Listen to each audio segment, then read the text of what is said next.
রাষ্ট্র কেমনে চালাতে হয় কোরআন যেভাবে শিক্ষা দিয়েছে, পৃথিবীর আর কোন সংবিধান আর কোন গ্রন্থ তা শিক্ষা দিতে পারে নাই। রাষ্ট্র কেমনে চালাতে হবে সাহাবায়ে কেরাম হযরত ওমর যেভাবে শিক্ষা দিয়েছে, খুলাফায়ে রাশিদা যেভাবে শিক্ষা দিয়েছে, পৃথিবীর আর কেউ তা শিক্ষা দিতে পারে নাই। আজ যদি গোটা বাংলাদেশ সহ বিশ্বের প্রত্যেকটা রাষ্ট্রে ইসলামী শাসন ব্যবস্থা কায়েম হয়, এই পৃথিবীতে আর খুন থাকবে না, ধর্ষণ থাকবে না, হত্যা থাকবে না, দেশ সুন্দর হয়ে যাবে, দুর্নীতিমুক্ত হয়ে যাবে। আমগো হুজুর গো দোষ দেয়, হুজুররা বলে দেশ খাইছে, দেশ হুজুররা খাইছে, দেশ হুজুররা খাইছে বলে চিন্তা করছে। দেশটা দুর্নীতিতে 5 বার চ্যাম্পিয়ন বানাইলো খাজুররা, দোষ পড়ছে হুজুর গো। কয়বার চ্যাম্পিয়ন? আমরা কিন্তু আমরা এই জাতি, দোষ আমগো নিজেগত আমরা দেই, আমাদেরও দোষ আছে, কিন্তু আমগো সে 1000 কোটি গুণ দোষ আপনারা যারা দেশ খাইছেন। হুজুরদের নামে টেন্ডারবাজি করে ব্রিজের টাকা খাওয়ার কোন রেকর্ড নাই, কথা কয় না। আপনাকে যে ঠিকের পাওয়া, ঠিক না কইলে বেশি ভালো হয়, চুপ থাকলে বেশি ভালো হয়, ঠিক না? খুব কষ্ট হয় কথা কইতে আপনাদের। আমরা টেন্ডারবাজি করছি, দুর্নীতি করেছি, লুটপাট করেছি, গুম খুন হত্যা করেছি, তাহলে দেশ হুজুরা পেল কেমন? আল্লাহ। এয়ারপোর্টে ওই যে বাংলাদেশে বলে একটা চোর ধরার মেশিন ছিল, ওইটা এয়ারপোর্টে চুরি হয়ে গেছে, বুঝেন না? দোষ হইল জনগণের, আমগো নিজেদের দোষ আছে না নাই? খালি পুলিশ বান্দার জীবনটা এত সুন্দর হইতো, মরণের সাথে সাথে আমার আল্লাহ ডাইরেক্ট জান্নাতে পাঠায়া দিত। আল্লামা ইবনে আব্বাস রাইসুল মুফাসসির ইবনে তাফসীর ইবনে কাসিরে তিনি বলেন, কেউ যদি জীবনটাকে হানজালার মতো নবীরে ভালোবাসতো, সাদের মতো ভালোবাসতো, সে জান্নাতে চলে যাইত। আল্লাহু আকবার। সাদ ছিল একজন কালো সাহাবা, কুচকুচে কালো, দেখতে অসুন্দর, বয়স বেড়ে গেছে। নবীর দরবারে আয়েশা কয়, মায়ার পয়গম্বর, আমি মনে হয় আর জান্নাতে যাব না, কারণ আমি এত কালো, আমি এত অসুন্দর, মদিনার কোন মেয়ের আমায় পছন্দ করে না, আল্লাহ কি আমারে ভালোবাসবে নাকি? আল্লাহ নবী ডেকে বলে, সাদ, জান্নাতে যাওয়ার জন্য আমার আল্লাহ গায়ের রং দেখে না, আমার আল্লাহ ধনী দেখেন না, গরিব দেখেন না। ও সাদ, আমি আল্লাহর নবী বললাম, ইনশাআল্লাহ তুমিও জান্নাতে যাইবা।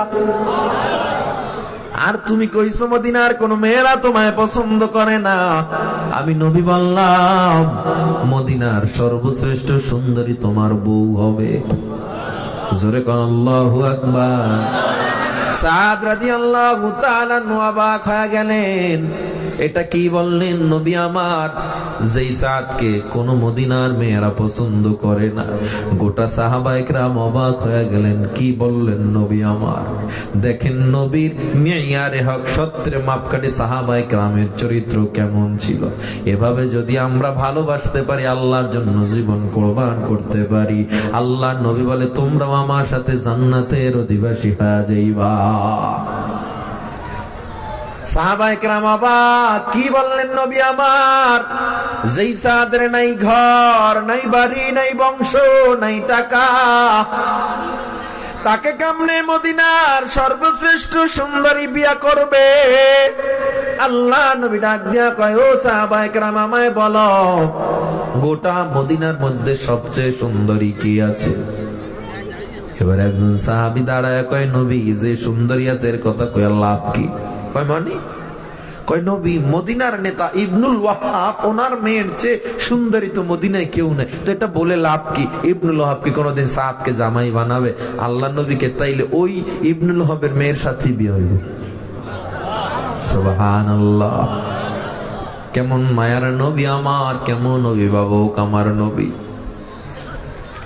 ও মুসলমান ইমানদার, আমার সমাজের নেতারা ঘরের খবর নেয় না, ভোটের আগে শুধু দাঁড়ে দাঁড়ে দৌড়ায়, মাথায় একটা টুপিও লাগায়, নাই? আছে না নাই?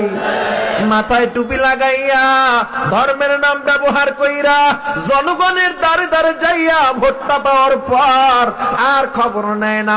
বাংলাদেশে এমন নেতা আছে না নাই? কিন্তু আমার নবী এমন নেতা, যেই নবী গোটা মদিনার প্রত্যেকটা ঘরে ঘরে রাত্র গভীর হয়ে গেলে আমার নবী তালাশ করতে চলে যেত।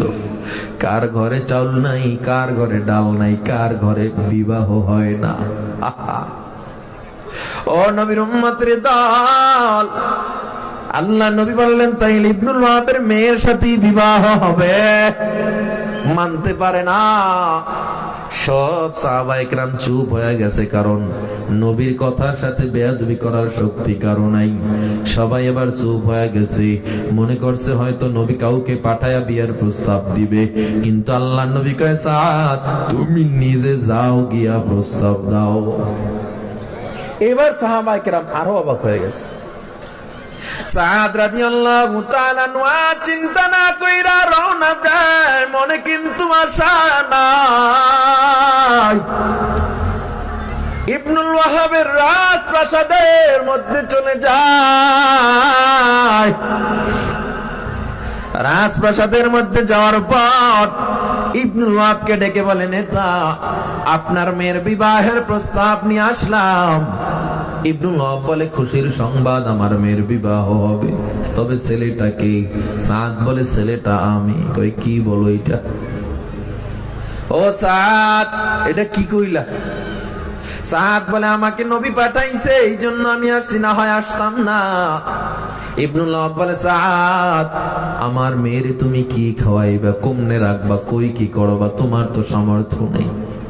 আমি আমার মেয়ের জীবনটা নষ্ট করতে পারি না। যাও যাও, আমি তোমার প্রস্তাব নিতে পারলাম না। সাদ যখন মনটা খারাপ করে রওনা দেয়, জানালা খুলে একজন মেয়ে ডাক দেয়া কয়, সাদ দাঁড়াও, আমার কথা শুনে যাও। ও সাদ দাঁড়াও।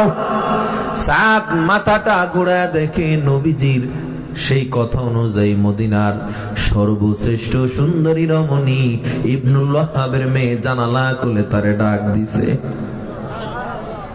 কাছাকাছি গেছে, মেয়েটা তার বাবারে ডাক দিয়ে সামনে আনছে, সাদকে সামনে দাঁড় করাইছে। দাঁড় করায় কয়, সাদ আমার বাবারে বলো তোমারে কে পাঠাইছে, কেন আসছো? মেয়েটার কথা শুনে সাদ বলে, আমারে নবী পাঠাইছে, এই জন্য আসছি, না হয় আমি আসতাম না। কয়, ও সাদ আর একবার বলো তোমারে কে পাঠাইছে? সাদ চোখের পানি ছেড়ে বলে, রাহমাতুল লিল আলামিন আমারে পাঠাইছে। মেয়েটা ডাক দিয়া কয়, বাবা তুমি কি শুনো না? এই সাদকে সাধারণ কোন মানুষ পাঠায় না, এই সাদকে পাঠাইছে রাহমাতুল লিল আলামিন, সাইয়্যিদুল মুরসালিন, খাতামুন নবিয়্যিন, হাবিবে কিবরিয়া, আশরাফুল আম্বিয়া, পয়গম্বর মুহাম্মদুর রাসূলুল্লাহ সাল্লাল্লাহু আলাইহি ওয়াসাল্লাম আমার জন্য সাদকে মনোনীত করেছে। বাবা তুমি রাজি থাকো আর না থাকো, আমি সাদকে সারা কারো সাথে বিবাহ বসবো না।